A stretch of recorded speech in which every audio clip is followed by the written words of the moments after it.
को लेकर अमेरिका की नई रिपोर्ट डोनाल्ड ट्रंप को डरा रही है। ईरान ने ऐलान कर दिया है कि उसकी मिसाइल पावर दोगुनी हो चुकी है, दोगुनी की जा चुकी है और अब वो नई जंग लड़ने के लिए तैयार है।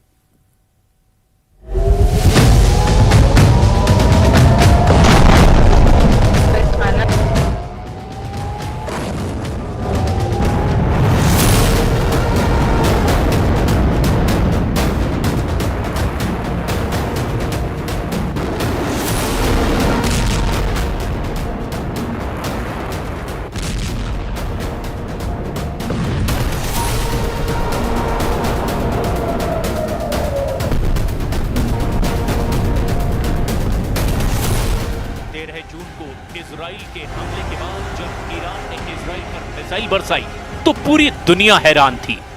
ईरान मिसाइल अटैक का हर रिकॉर्ड तोड़ रहा था।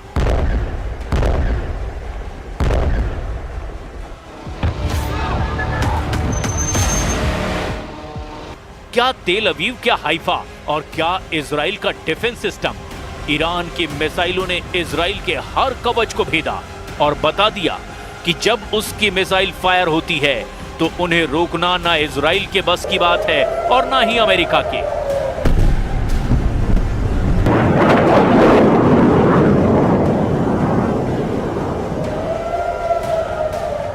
12 दिन तक ईरान के गुस्से को पूरी दुनिया ने देखा और अब इन्हीं हमलों से सीखते हुए ईरान ने एक बड़ा ऐलान किया है।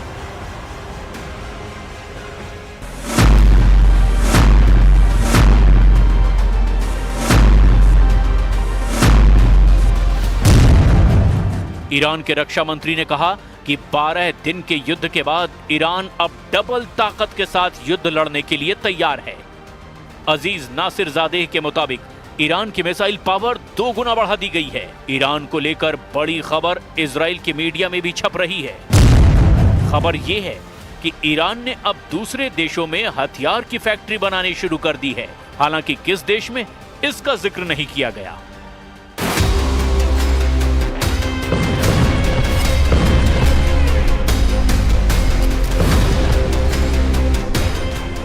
ऐसा इसीलिए क्योंकि 13 जून को जब इजराइल ने ईरान पर हमले से युद्ध की शुरुआत की, तब इजराइल की एयरफोर्स ने ईरान के कई हथियार फैक्ट्रियों को टारगेट किया। अपने सर्वोच्च नेता खामनेई के ऑर्डर पर ईरान अब ऐसा खतरा और नहीं उठाना चाहता।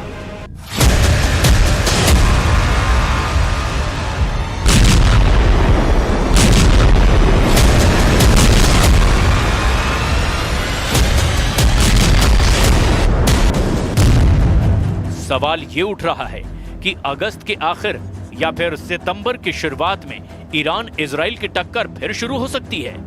एक तरफ नेतन्याहू गाजा पर चढ़ाई करने जा रहे हैं तो दूसरी तरफ ईरान खुद को नए युद्ध के लिए तैयार कर चुका है। ईरान के रक्षा मंत्री अजीज नासिरजादेह ने कहा कि अब ईरान के पास और घातक मिसाइल आ चुकी है। अगर इजराइल ने फिर हमला किया तो नई मिसाइल इस्तेमाल की जाएंगी।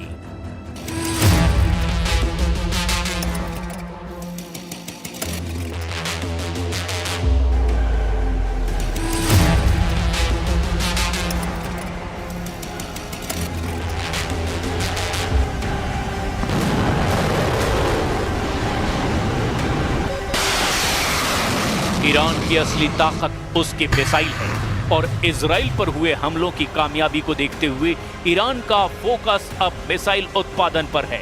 लेकिन साथ में ईरान ने अपने एयर डिफेंस को मजबूत बनाना भी शुरू कर दिया है, क्योंकि जून में हुई जंग के शुरुआती दौर में इजराइल की एयरफोर्स ने अपनी ताकत दिखाई थी और ईरान के ज्यादातर एयर डिफेंस वाले अड्डों को तबाह कर दिया था। इसीलिए ईरान ने अब नए युद्ध की तैयारी के तौर पर अपनी ड्रोन और मिसाइल फैक्ट्री, अपने परमाणु अड्डों और अपने रडार अड्डों को बचाने का काम शुरू कर दिया है। इसके लिए इन सभी ठिकानों को बेहतर डिफेंस सिस्टम से लैस किया जा रहा है ताकि इजराइल अगली बार हमला करे तो ऐसे ठिकानों को बचा लिया जाए।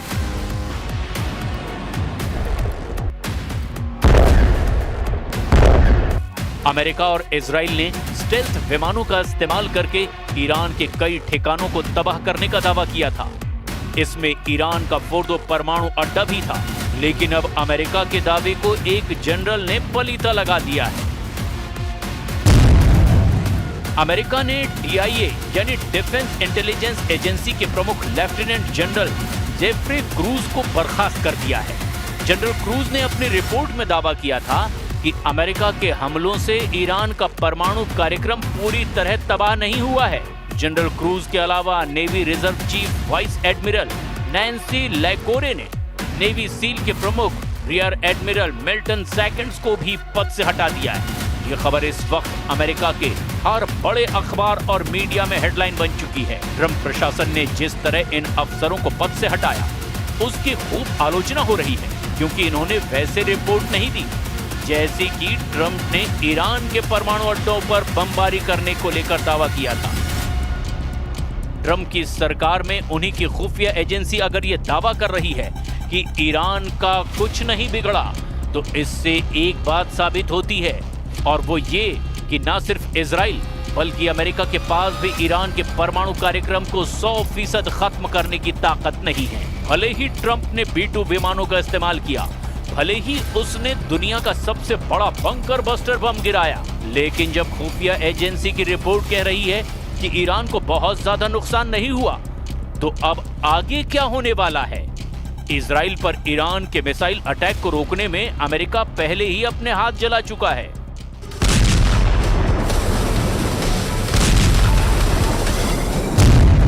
रिपोर्ट है कि इजराइल को ईरान से बचाने के लिए अमेरिका ने जब अपना सबसे बेहतरीन मिसाइल डिफेंस सिस्टम थाड एक्टिव किया, तो ईरान की मिसाइलों को रोकने में थाड का 20% मिसाइल स्टॉक खत्म हो गया। यानी अमेरिका ने जिस मिसाइल डिफेंस सिस्टम को रूस और चीन से बचने के लिए तैयार किया, उसकी 20% मिसाइल तो सिर्फ ईरान को रोकने में इस्तेमाल करनी पड़ी।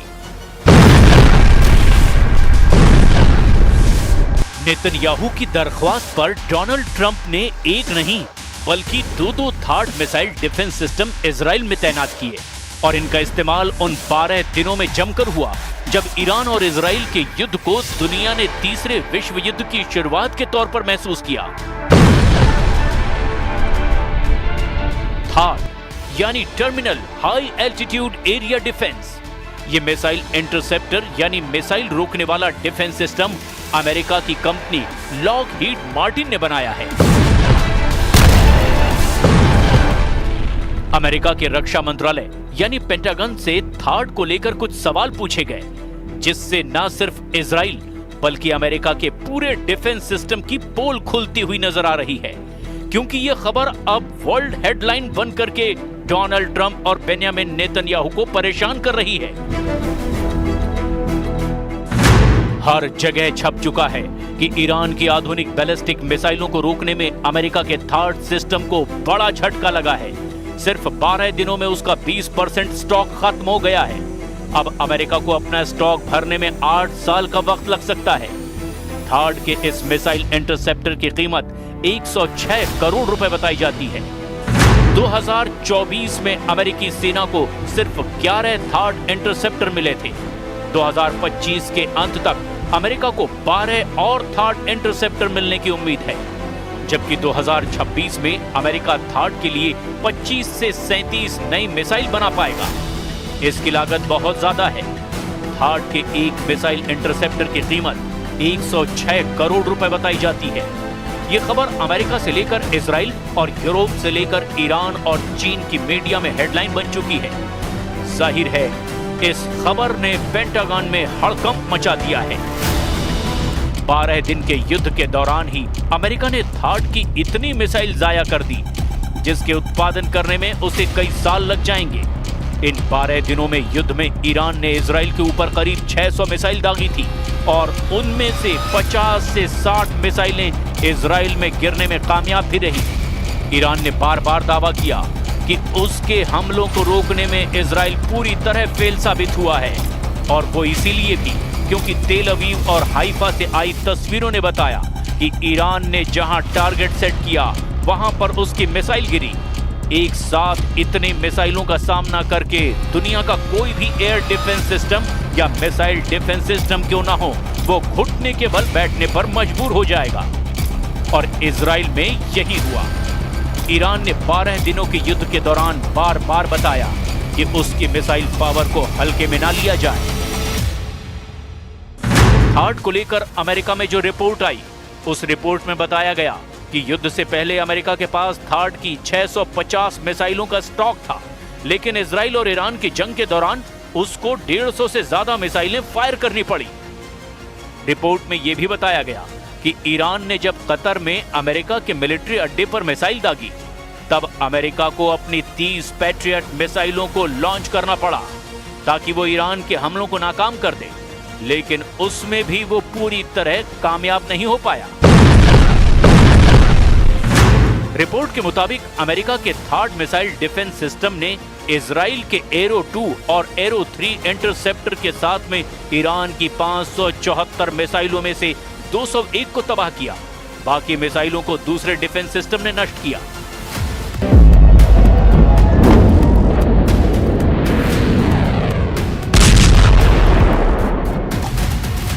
ईरान की मिसाइल पूरी तरह फेल नहीं हुई, इसकी गवाही तो तेल अवीव और हाइफा में हुई तबाही भी दे रहे हैं। इसीलिए ये कहा जा रहा है कि थार्ड या एरो पूरी तरह कामयाब रहे, ये सरासर गलत है, क्योंकि तेल अवीव के बीचों बीच ईरान की मिसाइल गिरी है, जबकि ईरान का दावा है कि उसने इजराइल के सीक्रेट अड्डे नेवातीम एयरबेस को भी टारगेट बनाया।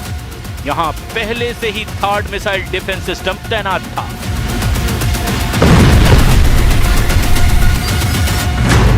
थार्ड 200 किलोमीटर की दूरी तक दुश्मन के किसी भी मिसाइल को मार सकता है। ये 150 किलोमीटर की ऊंचाई तक किसी भी मिसाइल को इंटरसेप्ट कर सकता है। अमेरिका के पास थार्ड की 7 बैटरियां हैं। एक बैटरी में 6 ट्रक माउंटेड लॉन्चर होते हैं। दुश्मन की मिसाइल को रोकने के लिए ये थार्ड सिस्टम के एक लॉन्चर से एक बार में 8 मिसाइल दागी जा सकती है, यानी पूरी बैटरी में कुल 48 इंटरसेप्टर मिसाइल होती हैं। इसे ऑपरेट करने के लिए 95 सैनिकों की जरूरत होती है।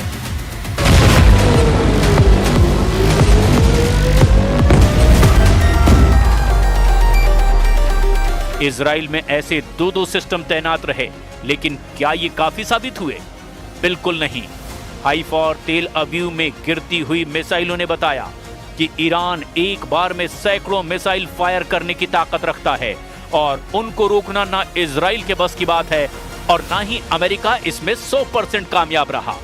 और अब ईरान ने अपनी मिसाइल पावर को 2 गुना करने का ऐलान किया है। ऐसे में समझा जा सकता है कि नया युद्ध हुआ या फिर जंग फिर शुरू हुई तो अमेरिका और इजराइल को ईरान से कैसे टक्कर मिलेगी।